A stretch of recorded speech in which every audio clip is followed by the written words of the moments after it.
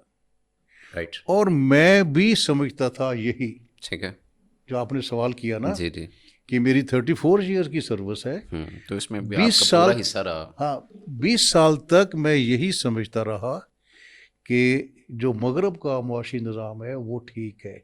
مجھے ہسٹری کا شوق ہے. پھر جب میں نے یہ چیزیں پڑھی، اور وہ جو سوال میں نے پہلے عرض کیا بنیادی، کہ جب اللہ نے کہہ دیا سورہ المائدہ میں کہ دین مکمل ہو گیا، اس کا معاشی نظام کہاں ہے؟ وہ معاشی نظام کے بغیر ہو ہی نہیں سکتا. تو پھر میری ریسرچ شروع ہوئی، تو مجھے جواب نہیں مل رہے تھے. میں یہی سوال کر رہا تھا تو پھر اللہ نے ایسا ایسا علماء حضرات سے. سارے ہمارا ایک میں ان سے ایک سوال چھوٹا سا کرنا چاہ رہا ہوں جی کہ امریکہ کا ڈالر کس بیس پہ چھپتا ہے؟ امریکہ کا جو ڈالر ہے وہ اس کا کوئی بیس نہیں ہے. ہمیں اکنامکس یہ پڑھاتی ہے کہ آپ کا بجٹ بیلنس ہونا چاہیے. بیلنس کا مطلب کیا ہے؟ اخراجات اور کہ جتنا آپ کا خرچہ ہے اتنی آمدن. اتنے آپ کے اخراجات. امریکہ ایسا ملک ہے اس پر یہ اصول لاگو نہیں ہوتا. دنیا میں سب سے زیادہ ان بیلنس بجٹ امریکہ کا ہے، لیکن چونکہ وہ امریکہ ہے اور اس کی کرنسی انٹرنیشنل ریزرو کرنسی ہے. دیکھو نا، ہمارے فورن ایکسچینج ریزرو کہاں پڑے ہیں؟ نیو یارک میں یا جرمنی میں یا پاؤنڈ میں ہوں گے. اور میں ایک آپ کو اور مزیدار چیز آپ سے عرض کروں، 9ویں صدی میں جو اسلامی دینار تھا وہ پورے دنیا کی ریزرو کرنسی تھا، جیسے آج ہے نا ڈالر. اور دینا یہ ہے کہ جب ایک ملک کی طاقت بڑھتی ہے تو اس کی جو کرنسی ہے پھر وہ بھی سامنے آتی ہے. آج چین کہہ رہا ہے کہ میری کرنسی کو مانو، امریکہ کہہ رہا ہے میری کرنسی کو مانو، کیونکہ چین نے ترقی کر لی ہے. اب یہ ہے کہ اسٹیٹسٹکس کے حساب سے چین دنیا کا دوسرا بڑا اکنامک کنٹری ہے، اکنامک مائٹ ہے. اور وہ کہتا ہے میری کرنسی کو مانو.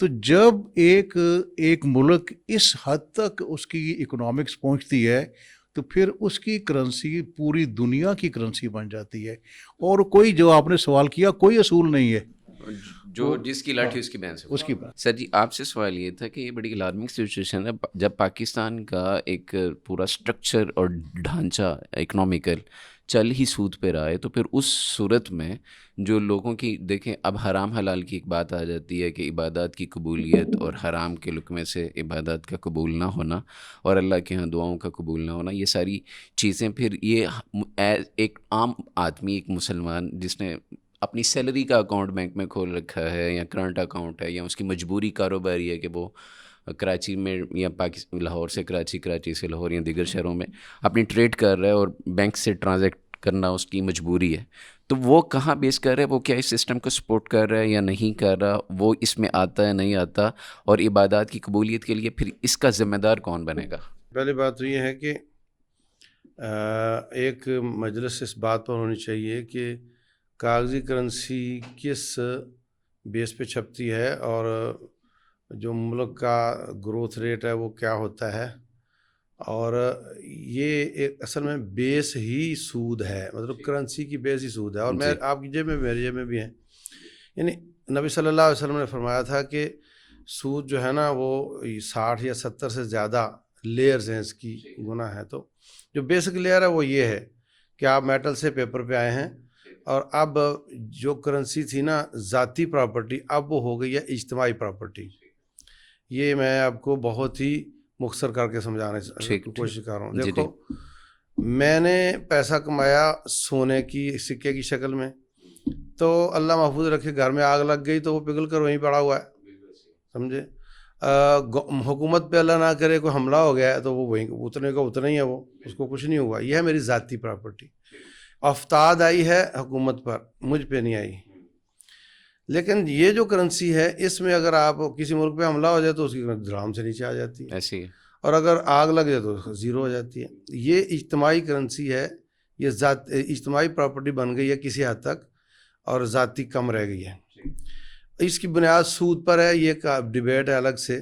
رائٹ. تو اس میں آپ کیا عبادت کی قبولیت کی بات کریں گے, مطلب ہم سب اس میں ہیں. اگر ایک آدمی کا اکاؤنٹ نہیں کھلا ہوا نا تو وہ بھی اس میں ہے. ٹھیک ہے.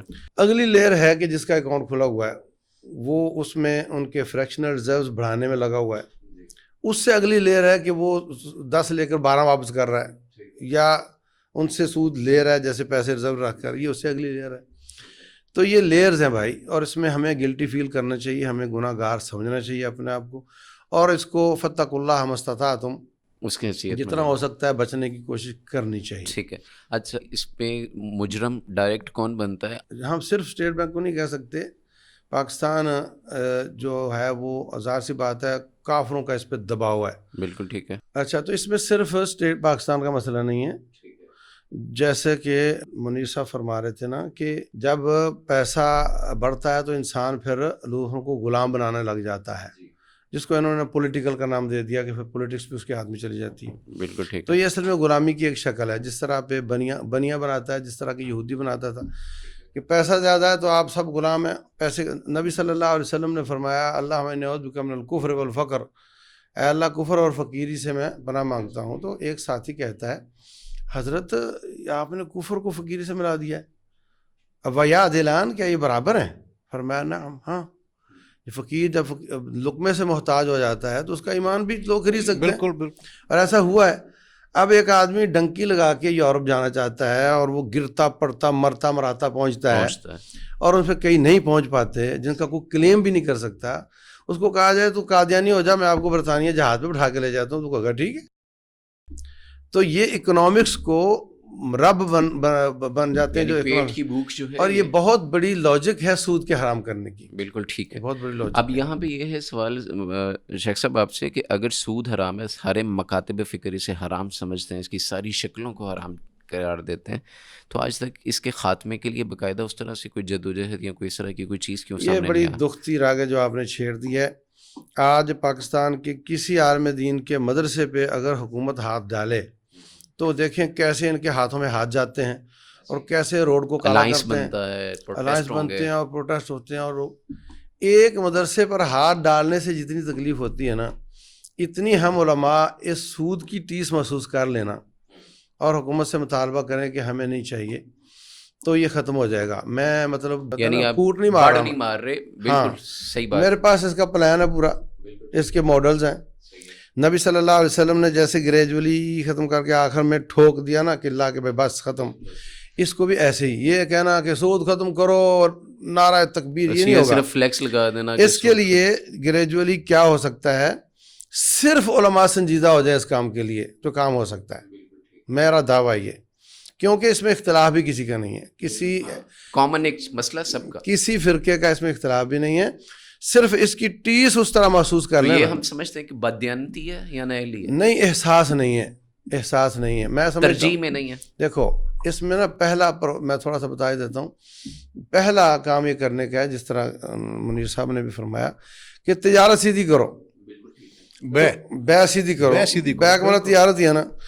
تو اس کے لیے حکومت پیرلر اجازت دے دے کہ آپ مالیاتی ادارے یہ ان شرطوں کے ساتھ کر سکتے ہیں, اور ہمارا FBR یا ہمارا فلاں اس کا نگران ہوگا, تمہارا پورا آڈٹ ہوگا. ایک دیکھو, ایک شخص بدکاری کر سکتا ہے تو ایک شادی بھی تو کر سکتا ہے نا. یہاں صرف سود ہی کر سکتا ہے, غیر سود کا کوئی راستہ ہی نہیں مالیاتی. بالکل ایسے. تو غیر سود کا مالیاتی راستہ یا تو حکومت خود بنا دے اور وہ حقیقی ہو, اس چین کا حصہ نہ ہو, یا پھر اجازت دے دے علماء کو اور اس کی نگرانی خود کرے. اگر وہ کہتے ہیں نا کہ وہ دہشت گردوں کے پاس چلے جائیں گے, وہ ہو جائے گا. پوری اجازت ہو ان کو اس کی نگرانی کی, راستہ کھولے. یہ پلیٹ کے چھوربے کی والا حساب ہے. انشاءاللہ ایسے ہوا تو سارا ادھر آ جانا ہے اور سوئچ ہو جانا لوگوں نے. یہ کوئی مسئلہ ہی نہیں ہے, صرف یہ ہے کہ یہ مل کر یہ مطالبہ کریں اور منظور, یہ نہ کہے تم سود ختم کرو, یہ کہے کہ ہمیں اجازت دے دو. تو یہ چھوٹا مطالبہ منظور ہو جائے گا. اور یہ جب آپ اپنے مسل دکھا دیں گے کہ اکانومیکلی بھی ہم یہ کر سکتے ہیں تو اللہ کے فضل سے وہ سارا کام سیدھا ہو جانا. انشاءاللہ.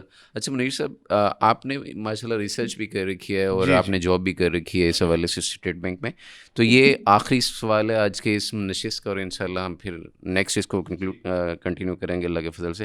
سود کے خاتمے کے ماڈلز کیا ہو سکتے ہیں میں پہلے جو قابل عمل ہے، تنفیذ ہے؟ ہاں، جو قابل عمل ہے.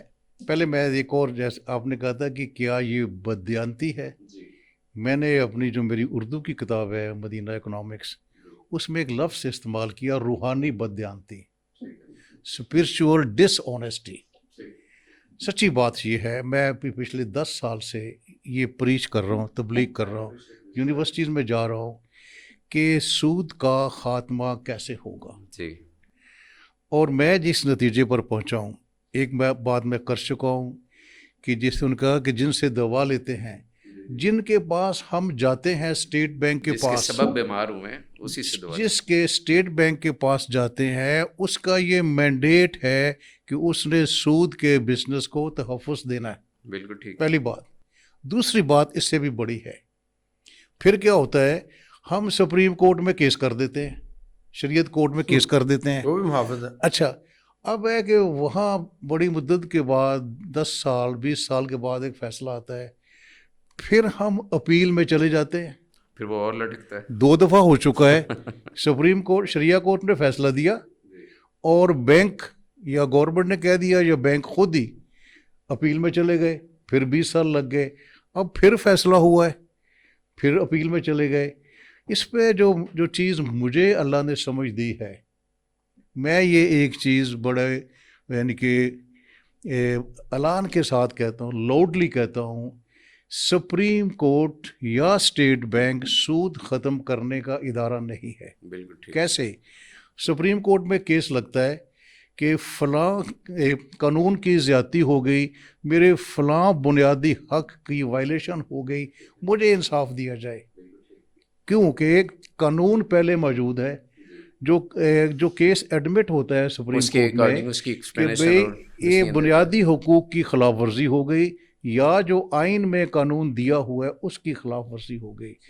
اب جو کام کرنا تھا حکومت نے بڑی ہوشیاری سے یہ معاملہ اسٹیٹ بینک کو دے دیا، اور پھر یا شٹل کاک بنا کے رکھ دیا، شٹل کاک بنا دیا. اب مجھے ایک چیز بتائیں کہ جب قانون ہے ہی نہیں، مثلاً ہے کہ سود کی ڈیفینیشن کیا ہے، اس کے بارے میں کوئی قانونی فیصلہ نہیں ہے. اچھا، اب ہوتا کیا ہے، جب سپریم کورٹ فیصلہ دیتی ہے، اگر وہ 200 پیج کا فیصلہ ہے تو 100 پیج میں ڈیفائن کیا ہوتا ہے کہ سود ہے کیا. اس میں جو میری گزارش ہے مفتی صاحب، اور جو میں آپ کے اس پروگرام کے ذریعے یہ میسج دینا چاہتا ہوں کہ اصل حل کیا ہے. شریعہ کورٹ فیصلہ دے گی، بینک پھر اپیل میں چلے جائیں گے، پھر 20 سال لگ جائیں گے، جیسے ہوا ہے. ہونا یہ چاہیے گورنمنٹ پہلے لا بنائے. میرے نزدیک نہ تو اسٹیٹ بینک سود کا خاتمہ کر سکتا ہے، نہ سپریم پارلیمنٹ سے ہونا ہے. اور کون کر سکتا ہے کہ جب حکومت اور کون کریں گے، اکانومسٹ اور علماء حضرات، یہ 2 گروپ ہے، جب مل کے الائنس کر کے بیٹھیں یہ گے، ایک ماڈل بنا کے دیں گے، اور جب پھر وہ قانون بن جائے گا، آئین کا حصہ بن جائے گا، پھر اس کے خلاف اپیل نہیں ہوگی. یہ ہمارا ہم نے ایک راستہ نکالا ہوا ہے کہ جی سپریم کورٹ میں چلے گئے. اب ہے کہ مذہبی جماعتیں بڑا زور شور سے سپریم کورٹ جاتی ہیں. وہ مفتی صاحب نے ایکسیپٹ کیا نا کہ یہ اس میں، اور آپ نے بھی کہہ دیا کہ یہ ہے کہ جب تک یہ اس کا لا نہیں بنتا تب تک اس پہ کچھ نہیں ہو سکتا. پارلیمنٹ لا بنائے، وہ آئین کا حصہ بنے، کیونکہ آئین میں بھی دیا ہوا ہے. تب اس کے بعد سپریم کورٹ اور آئین میں جو کیا لکھا ہے کہ سود کا جلد از جلد خاتمہ کرنا، as early as possible.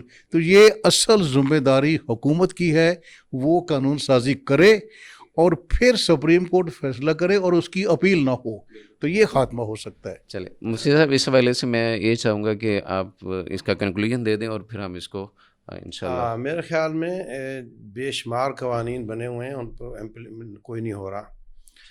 Urdu ملک کی زبان ہوگی، کوئی امپلیمنٹ نہیں ہوا، ٹھیک ہاں ہے، ٹھیک اور ہے یہ اور یہ اور وہ بہت چیزیں ہیں. یہ نا کام ہونا ہے اللہ تعالیٰ کے فضل کے بعد عوامی قوت کے ساتھ.